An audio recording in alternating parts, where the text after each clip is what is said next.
Hey fans and subscribers, this is your host Joe on the Gaming for Insight channel. And in this video, I have the pleasure to show you the iVANKY 6-in-1 USB-C gaming dock. iVANKY was kind enough to send this to me for showing to you on the channel, and I am excited to have the opportunity to do so. Let me be transparent though. There were no terms for showing you this dock, nor was there any money exchanged for doing so. Therefore, I am candid in showing this dock to you in this video. Although this dock is modeled to be compatible with the Steam Deck based on the instruction manual, I will show in this video how it looks with other handhelds that I have in my collection. The Amazon page for the dock does detail there is broad compatibility for the dock, extending to usage with not just the Steam Deck, but the ROG Ally, cell phones, and tablets. The Amazon page also for the dock does specify that the dock does not support for the ASUS ROG Ally, the ASUS Turbo mode, specifically the 30-watt turbo mode, and only supports the 25-watt turbo mode. It is detailed as well on the page that iVANKY is working on this issue to release a version of the dock soon with that support. Additionally, a piece of paper noting a FAQ is included, and question 1 of the FAQ is relevant to the ROG Ally for the handheld's 30-watt turbo mode. Let's transition to what comes in the box for the dock. The box includes the dock itself, joystick covers, a user manual, an FAQ card, and a warranty card that details how you can register the dock to have a 18 plus 36-month warranty and 4 exclusive coupons per year that are at least a 20% discount. I will now transition to showing the back of the dock and what it has to offer you. To the far left, there is the USB-C plug that connects to the gaming device. Next is the power input that supports a max of 100 watts and specifically a max charging speed of 45 watts for the Steam Deck. This is a Type-C PD port that supports power delivery or PD power input without, importantly, data transmission function. Next, there are 3 USB-A ports that support 5 gigabit per second. These can provide up to 5 volts as the power supply in total. Next, there is an HDMI 2.0 port. For 4K resolution, the port supports 60 Hz max. For 2K resolution, the port supports 144 Hz max. And for full HD resolution, specifically 1080p, the port supports 240 Hz max. Next, there is an RJ45 port responsible for connectivity to the internet through an Ethernet cable, and this port supports 1000 megabit per second. Next, let's review the dimensions of the dock. The length of the dock is 5.98 inches or 152 millimeter. The height of the dock is 2.05 inches or 52 millimeter. The width of the dock is 3.03 inches or 77 millimeters. And the weight of the dock is 7.58 ounces or 215 grams. Let's next transition to looking at the dock itself. I have my handhelds here to show how they look in the dock and will connect the USB-C plug to each of my handhelds.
have my own personal EVICIV external display that supports 2560 by 1600 resolution at 144 Hz max, and I will connect the dock to the display to show the support for at least the 2K resolution with the supported monitor refresh rate, as I am not able to show the support for the 4K resolution at 60 Hz and the high definition at 240 Hz due to my display. I will use the Lenovo Legion Go as the handheld to have in the dock to connect to the display. All right, I have my Lenovo Legion Go connected to the dock, and the dock is connected to the external display. I am having the Lenovo Legion Go, or rather have it set, to show a picture only on the external display, and our external display is display 2. I'm going to scroll down here and I'm going to show you that the display resolution is set to 2560 by 1440.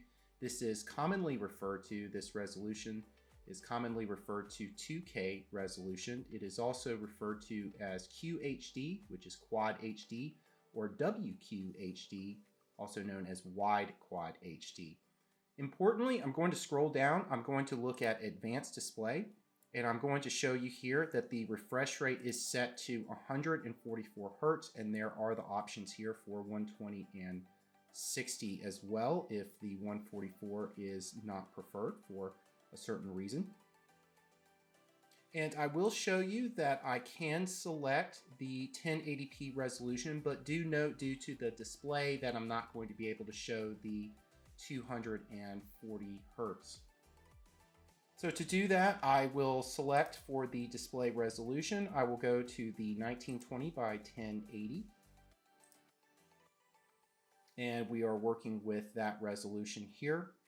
And then we would go to Advanced Display, and then we would select the preferred resolution, and the highest, of course, I can choose here is the 144 Hz, but the dock can support up to 240 Hz. And those are going to be the settings that I will show for this dock in using it with an external display. So now with the video reaching its conclusion, I would like to provide some departing thoughts. I have enjoyed using the dock thus far and will keep it in my collection of docks to use across my multiple gaming handhelds. The features that I like the most about the dock are first the versatility. And to speak to the versatility, I like that the length of the USB-C plug that connects from the dock to the gaming handheld of choice is not short. So despite the size of the gaming handheld, the length of the cord is promising to be able to connect to a gaming handheld. Second, I like that there are 3 USB ports, as this will allow me to connect my mouse and keyboard through a USB stick, and then also have 2 ports available to use for external media devices. Third, I like the support for the 2K resolution at higher than 60 Hz, as this feature aligns well with my use of my external display. Overall, I plan to use this dock across my multiple gaming handhelds in my collection. Right now, I am using this dock with my original Steam Deck, but that is only because it does not have a dock in my collection.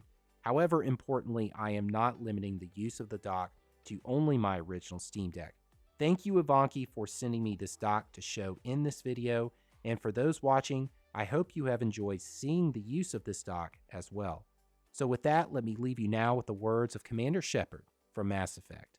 I should go.